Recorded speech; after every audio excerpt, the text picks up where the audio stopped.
Dans l'armée, toute démoralisée, on marchait comme des prisonniers, sans armes et sans sac. Plus de discipline, plus d'humanité les uns pour les autres. Chacun marchait pour son compte.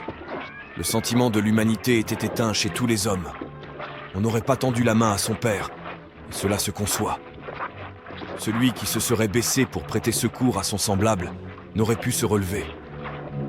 Il fallait marcher droit et faire des grimaces pour empêcher que le nez et les oreilles ne se gelassent.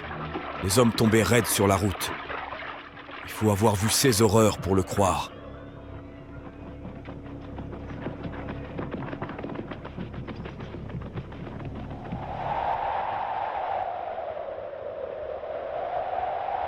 Après cette mémorable journée, qui finit fort tard à la lueur de l'incendie de Friedland et des villages voisins, le combat cessa et ils profitèrent de la nuit pour battre en retraite sur Tilsit. Notre empereur coucha sur le champ de bataille, comme de coutume, pour faire ramasser ses blessés. Il fit poursuivre les Russes le lendemain sur le Niemen. Nos soldats ne purent que joindre l'arrière-garde. Ils firent prisonniers des sauvages que l'on nomme Kalmouks, avec de gros nez, des figures plates, des oreilles larges et des carquois pleins de flèches.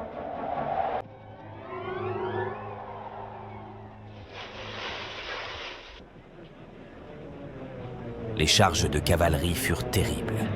Kellermann en fit 3 de suite avec ses dragons. Il les menait et les ramenait. Toute cette cavalerie sautait par-dessus moi qui étais étourdi dans le fossé. Je me débarrassai de mon sac, de ma giberne et de mon sabre. Je pris la queue du cheval d'un dragon qui était en retraite, laissant tout mon fourniment dans le fossé. Je faisais des enjambées derrière ce cheval qui m'emportait, et je tombais roide, ne pouvant plus souffler. Mais Dieu merci, j'étais sauvé. Sans ma chevelure, que j'ai encore à 72 ans, j'avais la tête à bas.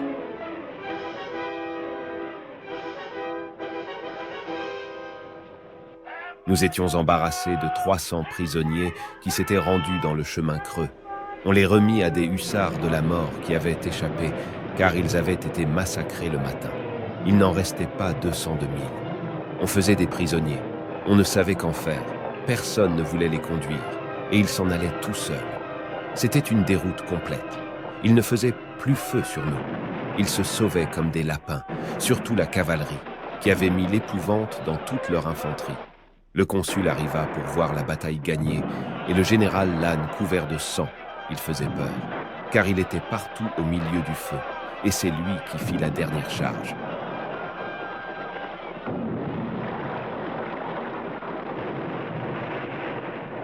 Nous fîmes une lieue dans ce pénible chemin. Il fallut nous donner un moment de répit pour mettre des souliers, les nôtres étaient en lambeaux, et casser un morceau de biscuit. Comme je détachais ma corde autour de mon cou pour en prendre un, ma corde m'échappe, et tous mes biscuits dégringolent dans le précipice. Quelle douleur pour moi de me voir sans pain, et mes 40 camarades de rire comme des fous. « Allons !» dirent-ils tous, « il faut donner chacun un biscuit à notre cheval de devant. » Et la gaieté reparaît en moi-même. Je les remerciais de mon cœur, et je me trouvais plus riche que mes camarades.